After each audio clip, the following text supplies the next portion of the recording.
Saúde, estamos de volta. O programa de hoje está muito bom. Aliás, todo o programa é muito bom, né? E conforme a gente falou no primeiro, na abertura, né? Agora a gente vai falar sobre a saúde do homem, vai falar sobre andropausa, vai falar sobre incontinência urinária, que também atinge as mulheres, e vai conversar com o Dr. Ricardo Pádua, que é médico urologista, formado pela Faculdade de Medicina de Barbacena, especializado pela Santa Casa de Belo Horizonte e é de Diamantina. Isso. Olha, você conhece, a gente estava conversando conheço antes, né? Biribiri. Só falta de ser cruzeirense também, para ser gente Com boa certeza. demais, Eu né? estava te seguindo lá. Legal. Eu vi que você leva o Cruzeirão para todo lugar que você vai. É, claro. Doutor, a gente estava também falando sobre a andropausa. Existe uma discussão sobre esse termo. Andropausa existe? Andropausa é a menopausa masculina? Na verdade, esse termo a gente usa muito, sabe? Para o homem e para os leigos mesmo, né? Na verdade, na medicina a gente tem outros termos, né? Que é acima de baixa testosterona no homem, né? Então a gente usa muito a andropausa para o homem ficar mais ligado, né? Então a mulher tem a menopausa, né? E a gente usa isso mais para esclarecer a população mesmo. Ah, sim. Enquanto a menopausa tem mais de 30 tantos sintomas, com muitas possibilidades de estudo e de abordagens, a andropausa seria basicamente a redução dos níveis de testosterona? Sim, né? É um conjunto de sintomas e sinais juntamente com exames, né? Então a gente sabe que a testosterona baixa pode acometer vários homens, né? Principalmente a partir dos 40, 50 anos, mas a gente sabe também que a testosterona cai a partir dos 30 anos, né? Então o homem tem que ficar ligado porque pode dar sintomas tanto psíquicos, pode dar sintomas físicos, sexuais, pode ter vários sintomas que a gente pode falar um pouquinho mais daqui a pouco sobre eles. Exatamente. É um assunto recorrente aqui no nosso Saúde e Bem-Estar, porque é preciso uma atenção muito grande, atenção tão grande que o Conselho Federal de Medicina até proibiu o uso de testosterona e também outros anabolizantes, né? Para fins estéticos. Para fins que não sejam medicinais, né, doutor? Na verdade, o que eu acho, né, na minha opinião, que a testosterona começou a ser usada muito erradamente, né? Então a gente compara o mau uso com o uso e o abuso. Então, as pessoas têm que entenderem que não é uma água, né? A testosterona tem que ser usada de um termo médico mesmo, para tratamento, com um objetivo específico, né? E essa avaliação da testosterona, do nível de testosterona, é mais individualizado, não apenas assim como uma taxa, porque, ok, numericamente a gente pode falar, vai até 1000, vai até quanto? Na verdade a gente tem uma variação, né? Os estudos mostram hoje que 350 até 800 a gente pode estar dentro da faixa normal.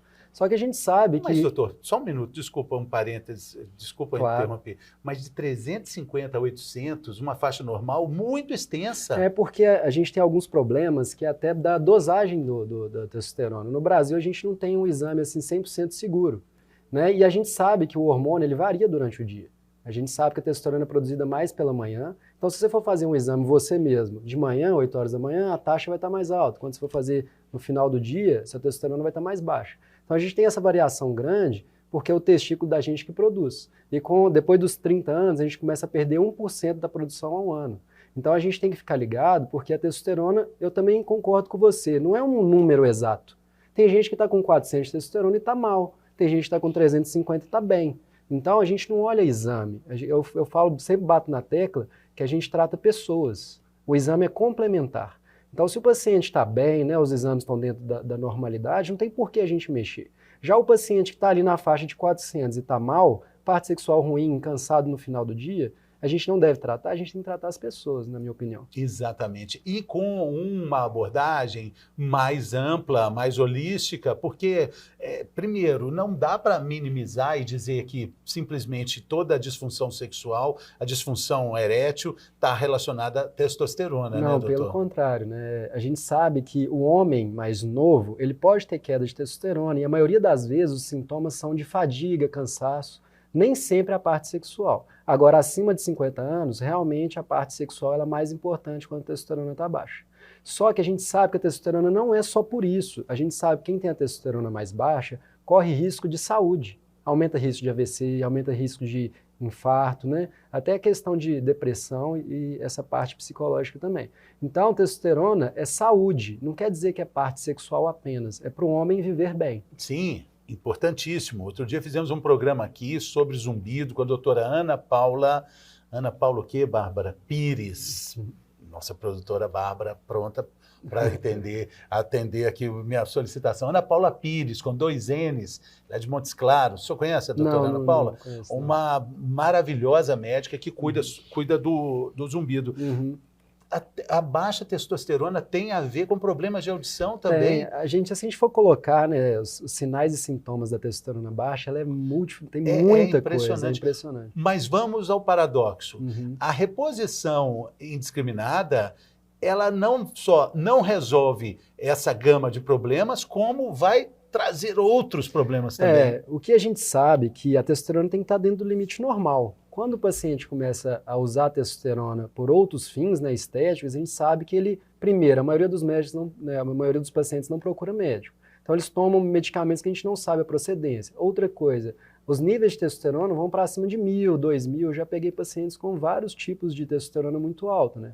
Então quer dizer que quanto maior a testosterona, maior o risco que o paciente está tendo. Sim, ele não resolveu esses problemas cognitivos, problemas de audição, problemas ligados à imunidade com o aumento da testosterona. Não, pelo contrário, né? A gente sabe que, uma pergunta que eu vou te fazer, por que você acha que a testosterona cai durante a vida? Eu diria que é por causa dos novembros, dos dezembros, dos carnavais, na verdade, dos natais. Vamos pensar, eu estava até conversando com um paciente hoje, é devido à qualidade de vida que a gente leva. Então vamos pensar, quando você está jovem ali, tem vezes que você, educação física todo dia, atividade física, né, a gente coloca o corpo para trabalhar. Depois de uma certa idade, a gente fica mais preguiçoso e, consequentemente, o testículo também. Então hoje a grande queixa, né, a principal causa da testosterona baixa é a qualidade de vida ruim. Então tem relação não só com a idade. Diretamente, né? Essa informação preciosa do episódio de hoje, do programa de hoje. A primeira coisa que eu coloco para o meu paciente, quando ele está com testosterona baixa, é que ele precisa mudar a qualidade de vida dele. Precisa dormir bem, precisa comer bem, precisa fazer uma atividade física. Então, doutor, o paciente chega no consultório com o exame de sangue mostrando testosterona com 300. Aí dentro desse limite de 300 a 800 está normal, mas ele diz que falta libido, que falta vontade, desânimo, junto disso também tem algumas questões, né, tipo fatores emocionais. Com certeza. A pessoa fica chorando muito, chora em propaganda de manteiga, margarina. Pode entrar, pode ter depressão, ansiedade, né? Então a gente sabe. Canelinha seca? Pois é. Peitinho, assim? A baixa de testosterona pode levar realmente a ter mudança no corpo, né? A parte muscular, a parte óssea, tudo. Pode dar ginecomastia, que é o nome, né? Para aumento do peito. A canela fina? Isso, e sem pelos no corpo também, né? Sim. Então, por exemplo, eu já peguei muitos pacientes que nunca foram, né? Acho que talvez os médicos não olharam para o paciente como um todo, e paciente que você vê que não tinha tanto pelo, o paciente com articulação ruim, e quando a gente foi olhar o paciente, realmente ele estava com a testosterona muito baixa.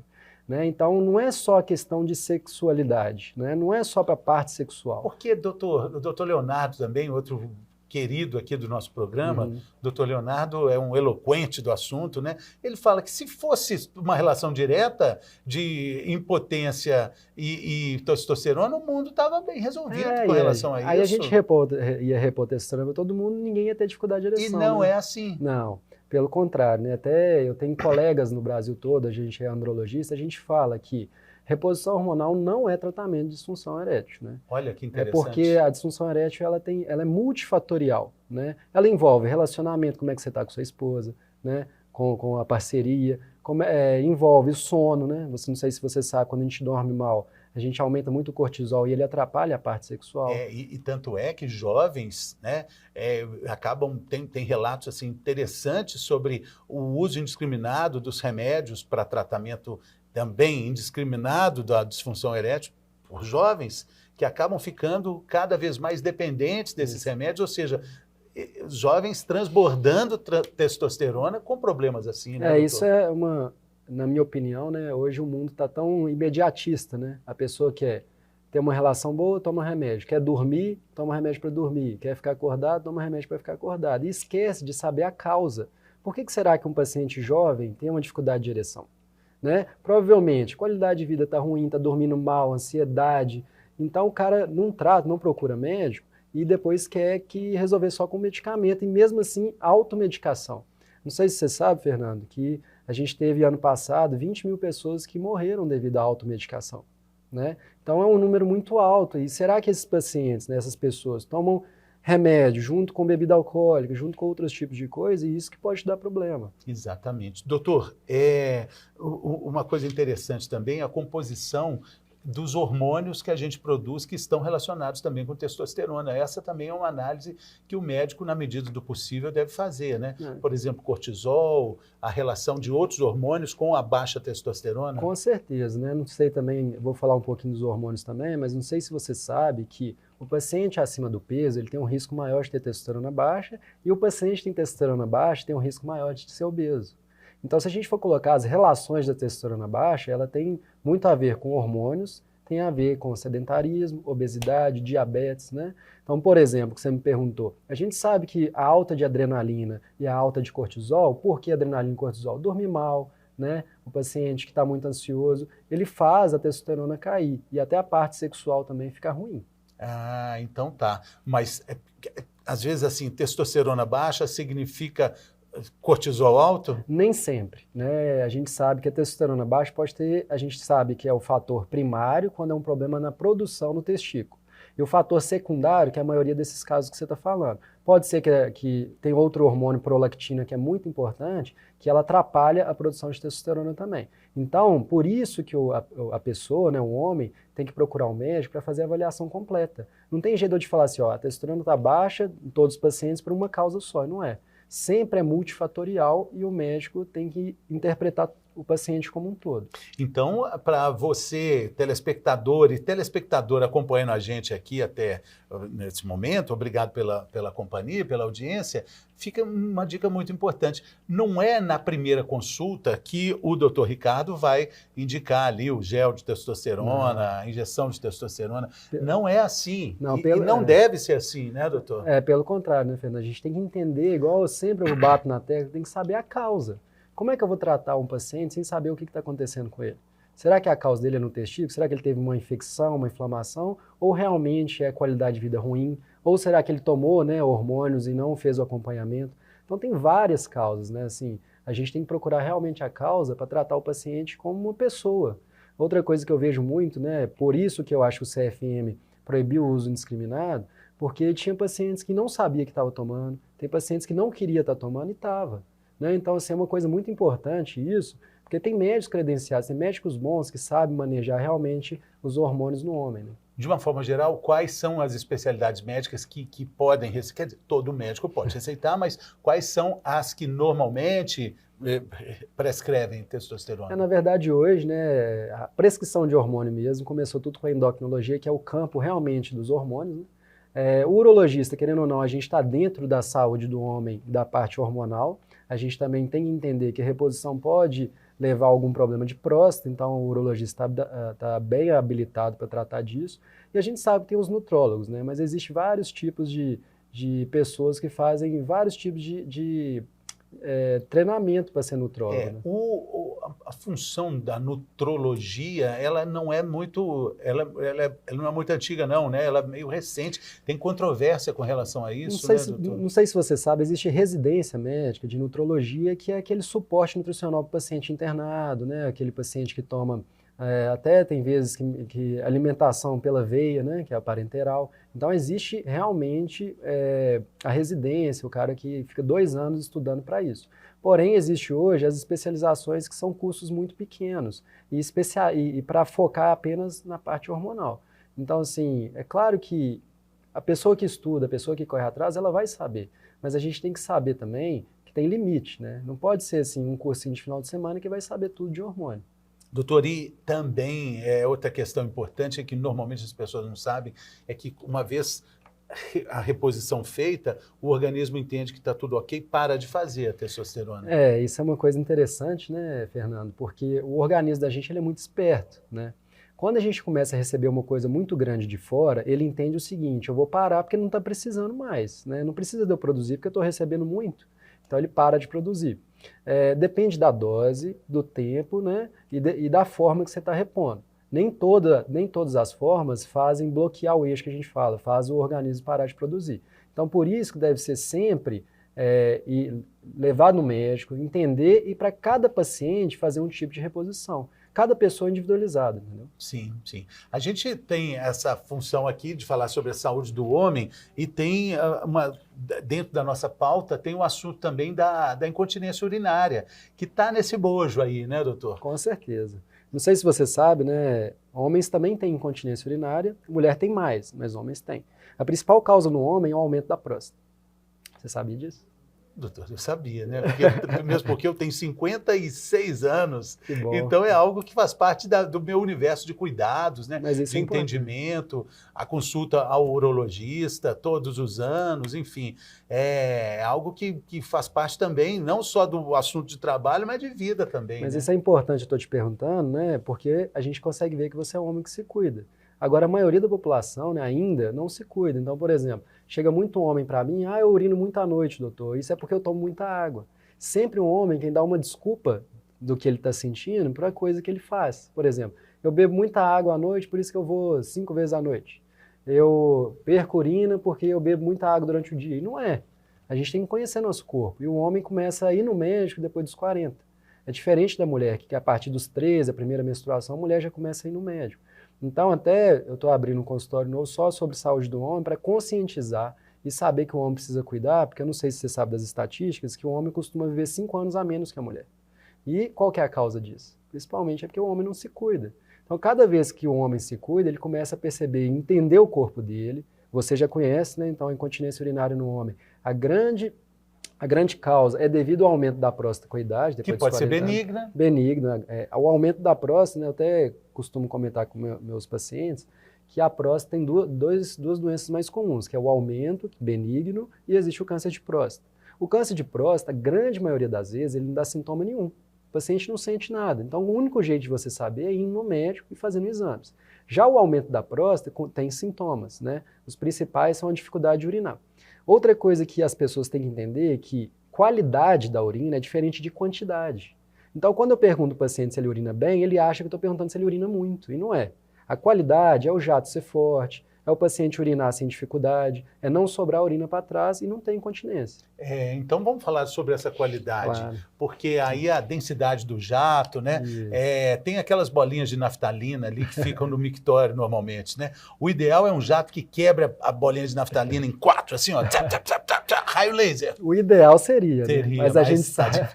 Aí ficando difícil, né? Mas a gente sabe com a idade. Eu fui no banheiro uma vez em São Paulo, tinha um golzinho assim, fala assim: tente empurrar a naftalina, tente fazer o gol. Você sabe por quê? Porque a maioria dos homens urina fora. Já tem um estudo interessante que eles colocaram naftalina e quando tem algo lá no mictório, o homem costuma não errar muito o mictório. Quando não tem, a maioria das vezes ele, não sei por quê.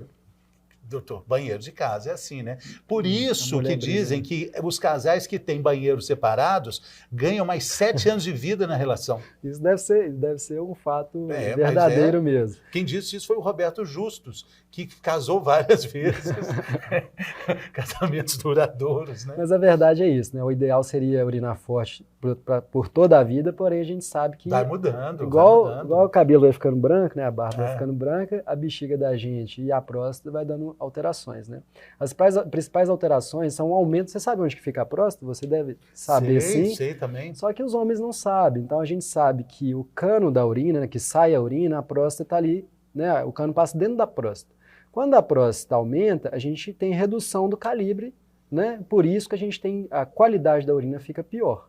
Porém, essa qualidade... Novamente, qualidade, estamos falando do jato firme? Isso que eu vou citar alguns, né? Tá. O que a gente olha como qualidade, então, Fernando?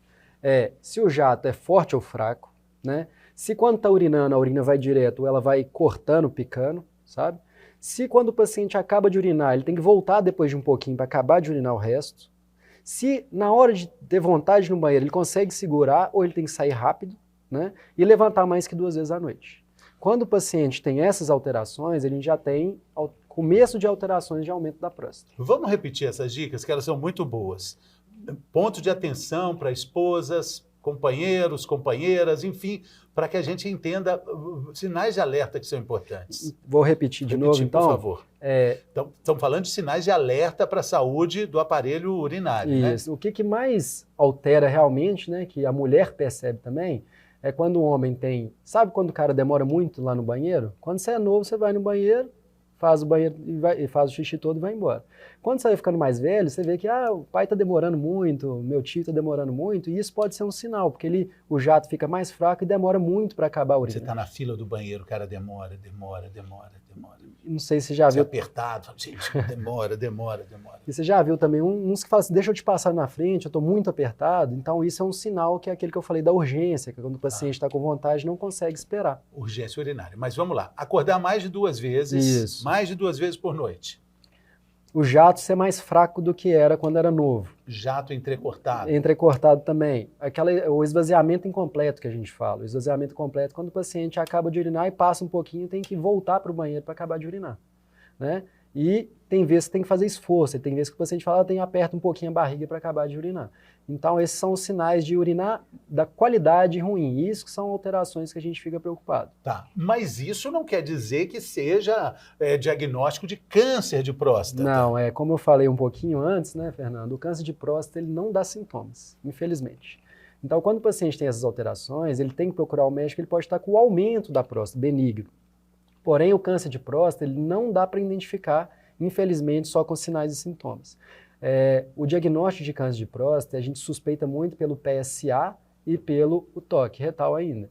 Muitos homens ainda têm essa bobagem de não ir no médico por isso, mas a gente sabe que 3 em cada 10 pacientes que foram diagnosticados com câncer de próstata foi através do toque. O PSA estava normal.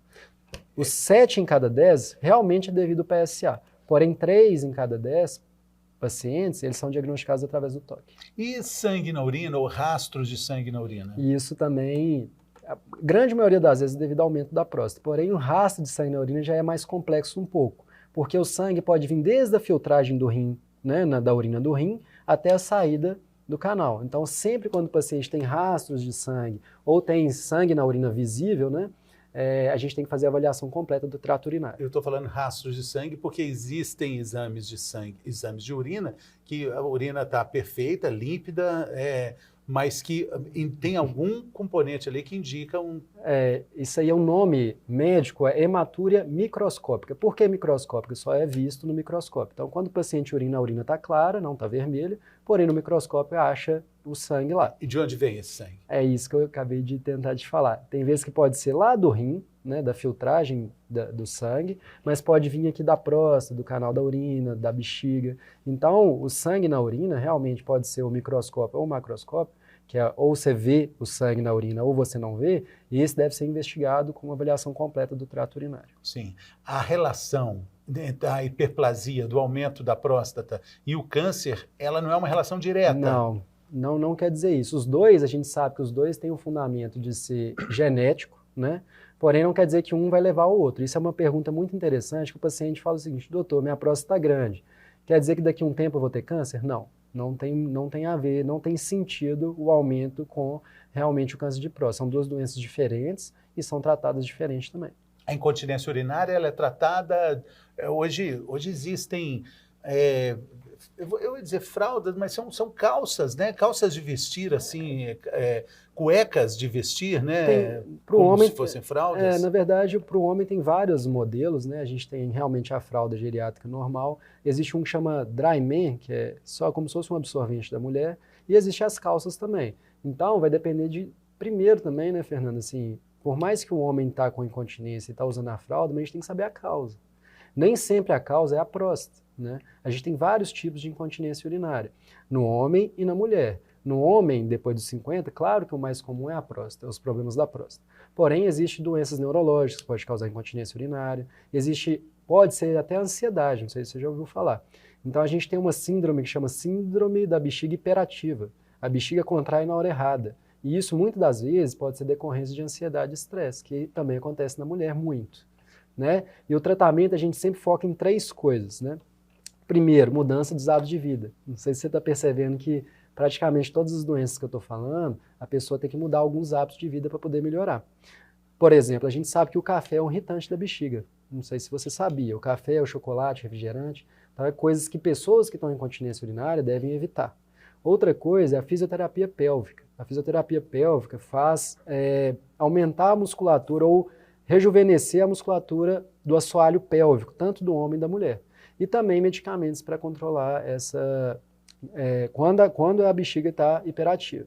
Porém, na mulher existe a incontinência de esforço, né? Não sei se você vai entrar nesse assunto agora. Não, porque o nosso Garganta de Ouro Madurinho já anunciou a placa ali de encerrar, doutor. Vai ficar para uma outra ocasião, Ótimo. porque a gente vai falar também de incontinência urinária nas mulheres, mas é um assunto também que envolve o universo feminino, porque o urologista também pode tratar das mulheres, né, doutor? Com certeza. Não sei se você sabe de onde que vem a origem da palavra urologia. A urologia, urus, vem do latim, que é urina.